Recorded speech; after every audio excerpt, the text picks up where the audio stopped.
1-800-449-8686. 1-800-449-8686. Phil Hendry Show. We're doing our open phones here in the 6 o'clock hour. This is Alf in Ventura. Alf, how are you?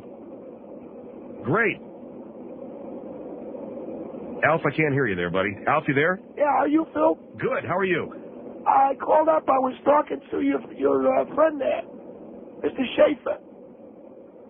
My producer, Mike Schaefer. Yes, sir. And I told him about a very wonderful woman that I knew. Yes, sir. Who I had to make a very tough decision for last year. And she was my wife. And she died? Yes, sir. I had to make the decision to, pull a plug. How old was she? She was 56 years old. And her name was Marjorie. And she was the love of my life. I loved her very much. But she was in very, very bad pain. And the reason why I'm bringing this up is I told the man who answers your phone there, Mike Schaefer, who's a very nice man. Mike's a great guy, real pro.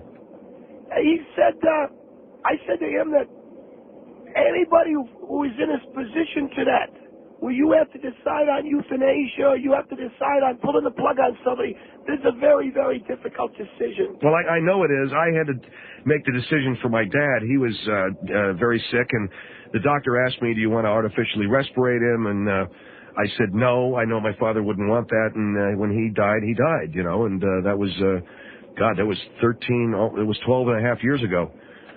He's 72, 12, and 82. He would be 86 now. Or 85, I guess. Anyway. But it's a difficult decision. Yes, it is.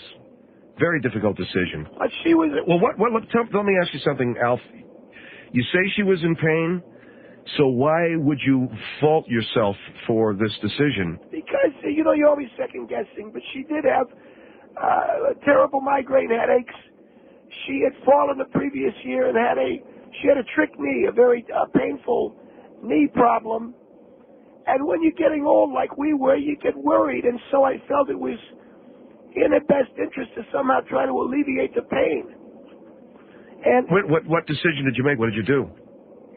Well, the quality of life, Phil, when someone you love is their quality of life had gone downhill. And she had been a very young and vibrant woman that I had married. And now she was a woman who was constantly in pain. And I would be up at all hours trying to deal with that. And finally, it dawned on me that I should end the suffering. And the decision to use euthanasia is such a serious decision, that to pull the plug on somebody. So that, to think about it, and that's what I was doing. So you were telling Mike about that. All right, so when you say you pulled the plug on her, what did you do? I used sleeping pills. Did you do this with a doctor? Did you do this with a doctor around? Well, the Dr. Kevorkian, I'd been reading up on him, and I'd been reading up on the...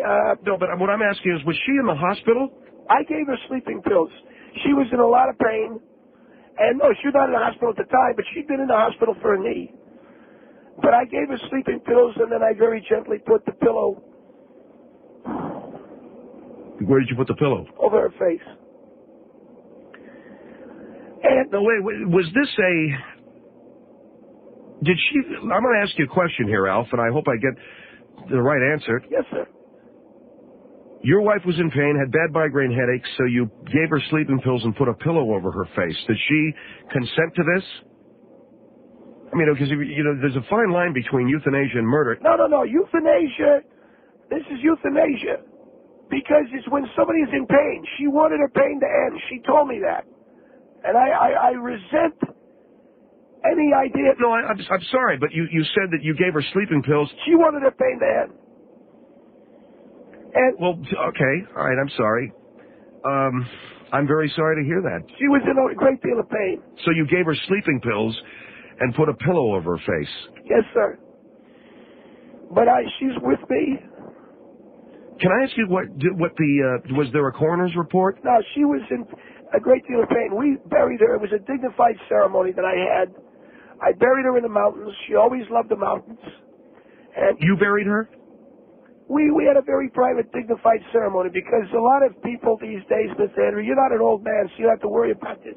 But a lot of people these days have a very private, dignified ceremony now. We don't go to these funeral parlors or anything like that.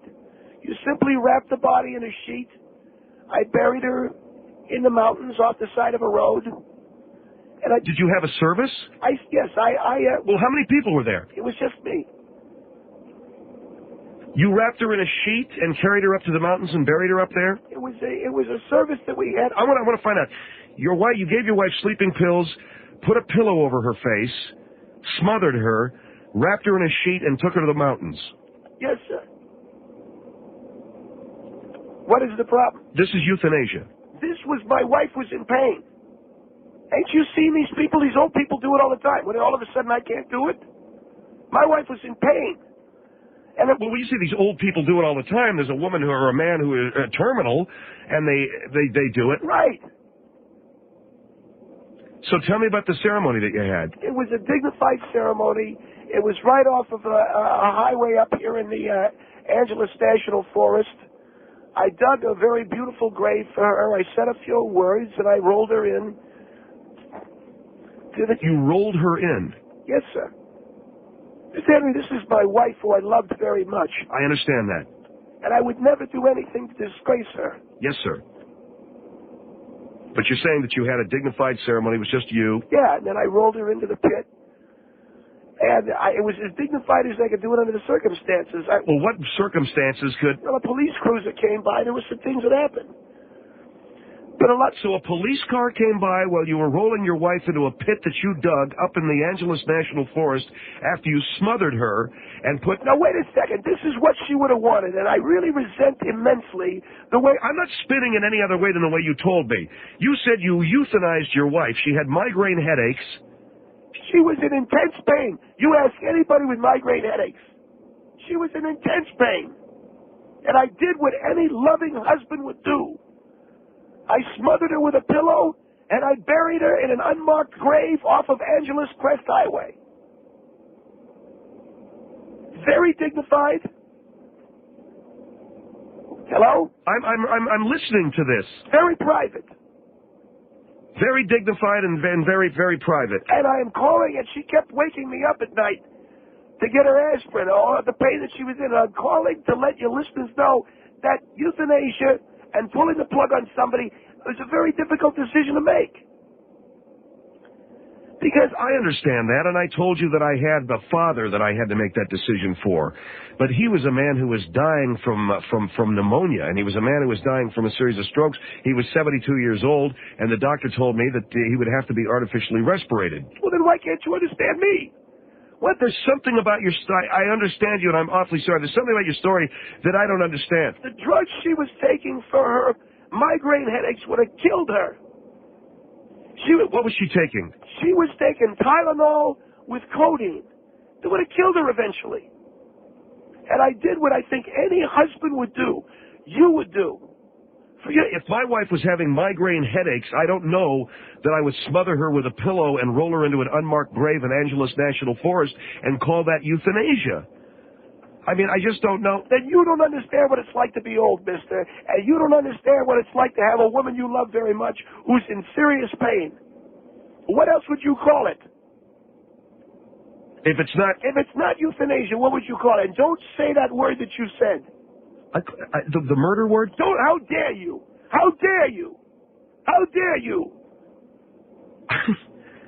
I love my wife very much. We were together for 33 years. Marjorie and I went everywhere together. And when she could no longer cope with the migraine headaches that she was having and a trick knee, she couldn't play tennis anymore. You can't play a game that you love your whole life, and she loved tennis. There's only one thing to do. Have your husband smother you with a pillow. Well, how often did she play tennis? Every day, and she was down to maybe one set a week. She used to play tennis. She used to go sailing. She used to go shopping.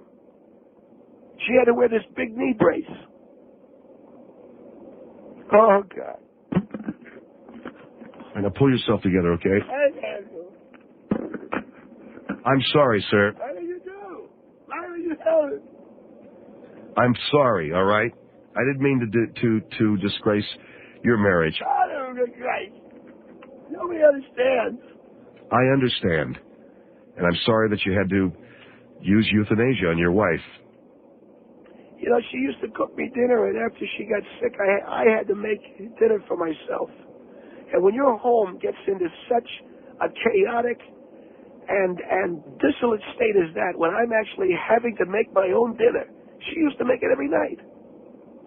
You got to do something. You want to talk to Mike some more? I wanted to talk to Mr. Schaefer because I had something I wanted to give him. He's a nice man. All right, hold on. Let me, there, Mike, talk to the gentleman. This guy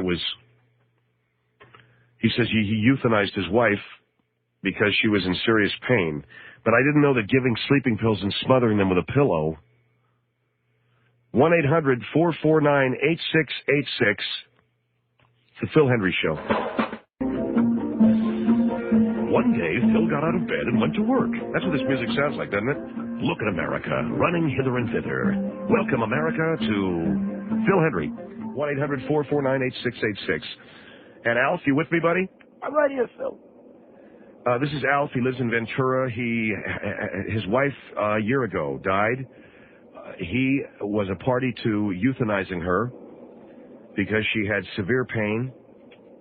And you had a dignified ceremony with her. I'm sorry if I offended you. Well, you're making it sound like something dirty. You're making it sound like something dirty, sir, and it wasn't anything dirty. All right, I wanted to get the facts. You gave her sleeping pills and smothered her with a pillow, and then buried her. I didn't roll her into an unmarked grave. I buried her with dignity. You were the only one at the ceremony. Yes, I was. Were there any grave diggers? No, I did that. I live on a fixed income, Mr. Henry. And I cannot afford the ornate funerals that people give their relatives. Do you know how much it costs to bury somebody these days? It's enormously expensive. I understand that, sir. So I did it myself. I dug the grave myself. Did she have a coffin? I had her wrapped in a blanket. And into the hole she went? I did it very, very respectfully. Okay, 1-800-449-8686. Here is Austin on the Phil Hendry Show. Hello. Hi, how are you? Yes, ma'am. I just wanted to ask the gentleman if they tried any other pain medications besides Tylenol number 3 with codeine. Well, I don't know. Whatever we got at the store, Excedrin or something like that. Over-the-counter pain medication is for something like menstrual cramps or very mild pain, a sprained ankle. I took that Tylenol with codeine. That stuff kicked my rear end. I don't know why it wasn't helping her. For people with migraines, they require something a lot stronger, oftentimes, especially women. Well, she was in terrible pain. I had no choice. You had no choice. You had no choice except for her to take Tylenol number 3? I had no choice. The only thing I could do was smother her with a pillow. Are you a doctor? No, I'm not a physician, but I am an addiction medicine specialist, and I do know that on the spectrum of narcotics, that is a very mild, low-end narcotic. Well, I don't know, but I mean, I don't have access to these things. But I would think that there were other options before you choose euthanasia in that situation. Miss Henry, she was in terrible pain. Terrible pain. Did you see a pain management specialist? I don't know. Some guy. Some guy. What, was he a doctor? Some guy she'd been going to. All right, ma'am. Thank you for your call. Here's Lake Forest on the Phil Hendry Show. Hello. Hello? Yes, ma'am. Hello. Hi. Hi. I've been listening to this, and I had to pull off the road because I'm so outraged that I just cannot get over this. You're outraged that I lost my wife, who I love very much. Excuse me for a second, please. I truly sympathize with you. It's a horror to lose anybody, and it's a horror to have migraine headaches. I suffer from them myself. Yes. However, I'm the same age or just a little bit older than your wife was, and it wouldn't even enter my husband's mind to do something so outrageous as to put an end to somebody's life because of pain. People live with worse pain than that and endure worse pain than that and go on and live and make a life for themselves. You're talking about a woman who was very vibrant. Do you know how much she loved? You know how much she loved tennis? It doesn't matter. Tennis doesn't have to be played. And wait a minute. Excuse me. the thing that I see here is that you are a very selfish man for having to do such a terrible thing because you didn't want to cook dinner for yourself. Wait a second, what do you mean selfish? What do you mean? My wife selfish used to cook. She used to cook me dinner every it single doesn't night matter. of my life. You can call out for pizza. I don't care what it is. Because somebody can't cook you dinner is a reason to end her life. Do you know that what it's like to be awakened 15 times a night? It doesn't matter. I would wake up 1,000 times a night. What the lady, this woman is saying, are you sure that euthanasia is what you want to choose because your wife isn't cooking you dinner anymore? What are you kidding? What are you people talking about? That's what you just You must be some kind of a generation that I don't understand. Why does your wife have to cook your dinner? Every night. Marjorie cooked my dinner. Who cares? What's the difference?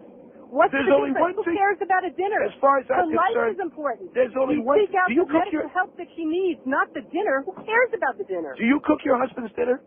You want to know something? I am parked in front of a restaurant right now because I just got out of work and I had a hell of a day and I'm too tired to cook. So I'll bring something in rather than put myself out or put him out. Wait a second. You don't cook your husband's dinner and he lets you live? Are you serious? You know that it was unbearable for not only... You need a psychiatrist. No, I don't need a psychiatrist. I loved my wife. I loved my wife very much. We were married for 30 years. It was unbearable. Nobody doubts that. I'm married 33 years also. Nobody doubts that you I will tell you that it was unbearable not only for her, but it was unbearable for me. But that's what's the more important thing to you. Well, is yes, that it was unbearable for you. Of course. And that's selfish. It was unbearable for you, so you couldn't do anything else with her. So you killed her, and you said we. We gave her a dignified burial. It wasn't a we, it was a you, and you murdered this woman, goddammit. How dare you use that word? How dare you use that word? You should be in jail. I love this woman very much. I know but you should be in jail. Do you know the hell that she put me through with the pain? It doesn't matter. Your pain is not as important. Is that a reason to smother her with a pillow because you couldn't get any sleep? What are you talking about? It's like I'm not even in the world anymore. You two people don't make any sense at all. We don't make any sense. I had to get up at 6 o'clock in the morning. You need a psychiatrist. God damn you people. You watch your language. God damn you. You know what, watch your language, okay? Phil? Yes, ma'am. I'm going to have to hang up because my blood pressure is soaring. Your blood pressure? That woman used to cook me dinner. Now I got to make my own? Isn't that a shame? Isn't that the most awful thing that could happen to somebody? You're the one who's not cooking dinner. You're the one that's done cooking your husband dinner, and he allows you to...